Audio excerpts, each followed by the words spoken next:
Hola, soy Pablo, el hijo del profe, y acá estamos para seguir hablando con respecto a El Quijote. Hoy día vamos a hablar del capítulo 1 del Quijote. Vamos a buscar el libro mientras y esperemos pasar un buen rato.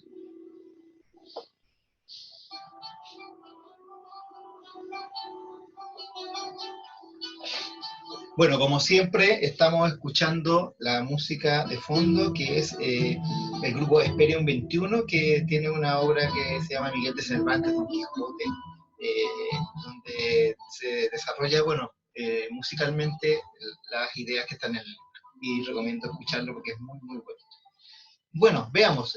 Como siempre estoy con mi edición, que es la edición 2005 de la Real Academia Española de la Lengua, una edición que recomiendo mucho, es bien completa, aparte que tiene una cosa que es bien especial, tiene muchas notas a pie de página, así que te orienta un poco porque estamos hablando de un libro que está escrito hace más de 400 años, hay algunas cosas que va a costar entender, pero las notas a pie de página la ayudan, así que yo lo recomiendo. El libro, insisto, es súper entretenido. De hecho, yo les quiero contar algo.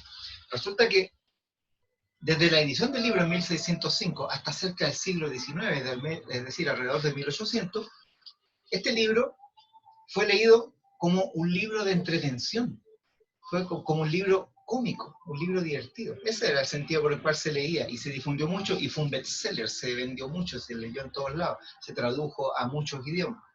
Recién en el siglo XIX se empieza a ver más seriamente, se empieza a entender el libro ya no como algo solo divertido, no algo como de comedia, sino que se le empieza a ver como algo en el cual el personaje era un idealista que enfrentaba la realidad y quería cambiarla. Y que es más o menos la lectura que se le hace ahora. Pero por algo, durante siglos, el libro fue entendido como algo entretenido, como algo divertido. Sigamos entendiendo el Quijote así, yo lo llamo leer así. Las dos lecturas son complementarias. ¿Ya? Eso, voy a compartirle un poco una pantalla para que vamos ilustrando lo que estamos conversando. En el capítulo 1 de El Quijote presentamos, o se ve ya a Don Quijote, ¿cierto? Como el personaje que está rodeado de libros. ¿Ya? Esa es su primera característica. Y bueno, es famosa el inicio, donde dice, en un lugar de la Mancha, de cuyo nombre no quiero acordarme, no ha mucho tiempo que vivía un hidalgo de los de lance en astillero, adarga antigua, rocín flaco y galgo corredor. Eh, ya, veamos algunas cosas, no lo vamos a leer entero, sino que vamos a tomar algunas cosas importantes. Aquí instala varias cosas. Primero, la incerteza. La incerteza, ¿por qué? Porque se dice en un lugar de la Mancha de cuyo nombre no quiero acordarme. ¿Qué quiere decir eso? Quiere decir que el autor instala esta incerteza, no quiere decir dónde es. Sabe la región completa, que es La Mancha, que es un lugar de España, que es una región grande de España, que en ese tiempo era más o menos pobre, ¿ya? De agricultura de subsistencia, una cosa no, una región que no era rica, ¿ya? Y él no dice que es de tal o cual pueblo, sino que dice que es de la región completa. ¿Ya? Y segunda cosa, dice que es un hidalgo. ¿Qué es lo que es un hidalgo? Un hidalgo, un hidalgo es alguien que pertenece a la nobleza sin tener un título, es decir, sin ser conde, príncipe, sin ser duque, marqués, sino que era alguien, se podría decir que incluso era alguien de la nobleza, pero venido a menos. ¿Ya? Eso es interesante tenerlo en cuenta, por eso la primera parte habla del hidalgo Don Quijote de la Mancha. Él es alguien de la nobleza, pero empobrecida. ¿Ya? Conservaba algunos bienes, conservaba algunas cosas de pasada fortuna, pero eso ya había quedado en el pasado. Él actualmente vivía con lo justo. Vemos la imagen ahí, ¿cierto? Tenemos a Don Quijote sentado, rodeado de libros, muchos libros, y leyéndolos, porque no siempre tener libros es leer libros. Hay gente que tiene libros, los acumula y no los lee. Don Quijote no los leía. Podríamos decir que su patrimonio, siendo él un noble empobrecido, eran sus libros. Y sus libros físicos, los que leía, y los libros ya leídos en su mente. ¿Ya? Esa era parte de su patrimonio, ese era su patrimonio, esa era su riqueza. Ahora, ¿qué dice el libro? ¿Qué dice el libro? El libro dice que él leyó, pero leyó tanto y se metió tanto en sus lecturas, lo que más leía eran novelas de caballería, aventuras de caballeros que enfrentaban dragones, monstruos, que liberaban princesas. Leyó tanto que perdió el sentido de la realidad. Y dice acá, se enfrascó tanto en su lectura que se le pasaban las noches leyendo de claro en claro y los días de turbio en turbio. Y así, del poco dormir y del mucho leer, se le secó el cerebro de manera que vino a perder el juicio. ¿Ya? O sea, es alguien a quien la lectura lo volvió loco. Y eso ya instalaba un tema divertido, un tema, ¿cierto? Un tema en el cual iba a ser un personaje excéntrico. De hecho, la siguiente imagen que vemos, lo vemos ahí, Don Quijote, fíjense, el mismo que estaba rodeado de libros, después está rodeado, sentado de los seres imaginarios que poblaban los libros que él leía. Tenemos acá la cabeza de un gigante que él seguramente habría derrotado, princesas, él está con una espada, tenemos acá serpientes, monstruos, más princesas, gente a la cual él ha tomado prisionero, otros guerreros con sus escudos, sus armas, ¿cierto? Todo eso poblaba su imaginación. Entonces, el libro, en su inicio, entonces el Quijote plantea que Don Quijote va a comenzar a vivir esas aventuras. Y, es decir, él, ante la realidad que él tiene, él prefiere vivir una realidad imaginada, que es la que sacó de los libros. ¿Ya? Ahora, para cambiar la realidad, él empieza a hacer tres cosas, o más bien una cosa importante, no tres, lo que pasa es que lo hace 3 veces, sino más.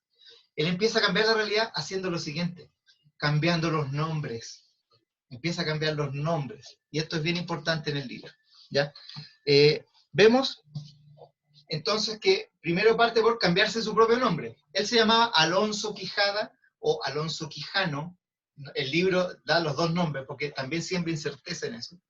Pero ese no es un nombre caballero. Los caballeros primero podían usar la palabra don. Por lo tanto pasa a ser don. ¿Ya? Él se proclama caballero y dice que va a ser don. ¿Ya? Ya no es el hidalgo, sino que es don. Alonso Quijada no le sonaba muy bien como nombre de caballero, don Alonso Quijada. Por lo tanto decidió ponerse, de Quijada pasó a Quijote. Hay mucha controversia de por qué se puso Quijote. A mí hay una que me gusta mucho. Las armaduras de los caballeros, que eran estas coberturas metálicas que ocupaban para ir a combatir, una de las partes en las cuales se cubrían el muslo, esa parte de donde se cubría el muslo se llamaba Quichote.